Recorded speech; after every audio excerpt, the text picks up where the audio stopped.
Well, from sunken ships to sharks to buried gold, one local diver has seen it all during a life underwater. And as KZI 9 News anchor Bob Schaefer tells us, he is still chasing his dreams.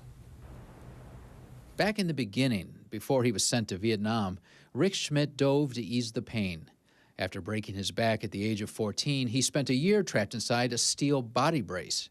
The only therapy that seemed to give me any relief was being in the water. In those days, when he was still a boy, his only interests were Jacques Cousteau and National Geographic. After the war, he took a commercial diving course paid for by some agate he found near his family home in Crawfordsville, then bought a $75 ticket on Greyhound from Oregon to Key West. That's where he met Mel Fisher, the legendary treasure hunter who discovered Our Lady of Atocha, a Spanish galleon that sank in a hurricane in 1622.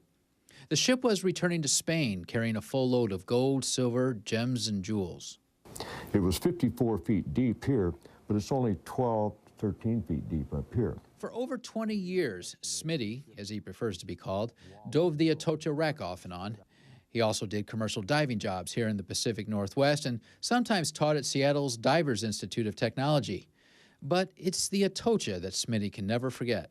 It's a Spanish piece of 8. So far, almost $450 million has been recovered from the wreckage, and it's only 60% complete. Divers like him were paid a percentage of the artifacts they recovered. He would pay us with treasure, and then it was up to us to realize the value of the treasure. Though people ask him all the time if he's rich, Smitty estimates he's only made about $50,000 in Atocha treasure over the years. Most of the divers are just as poor now as they were then.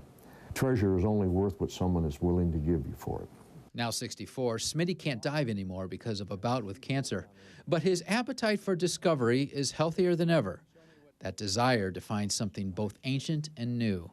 A lot of it's stuff that man has lost himself. A lot of it's stuff that was there before we were ever around. To keep the search alive, he formed the Ancient Divers Treasure Society, a group of people who meet to discuss buried artifacts, along with expeditions to bring them home. All you really have to do is believe in your dreams. These days, he lives in his family home, and the nearest water is the shallow stream of the Calapooya River.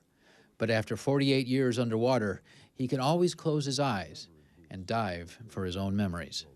In Crawfordsville, Bob Schaefer, KZI 9 News. Great story, Bob. If you would like to join the Ancient Divers Treasure Society, you can contact Smitty by email. You don't have to be a diver to join.